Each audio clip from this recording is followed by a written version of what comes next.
a fájdalmat helyetted döntsön.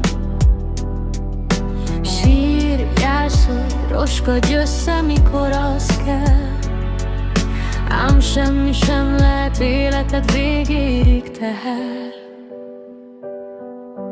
Hunyd be szeme és tekints vissza egy percre, lásd meg, hogy ami történt, miért lett elrendelve. Engedd, hogy az érzéseid kiszabaduljanak, ne hagyd, hogy megjelenjenek körülötted újabb falak.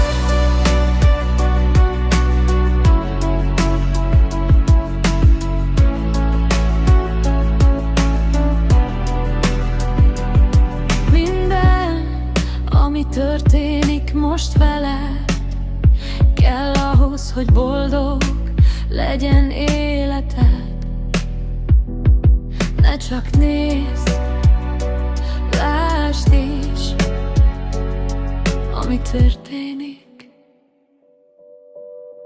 Hunyd be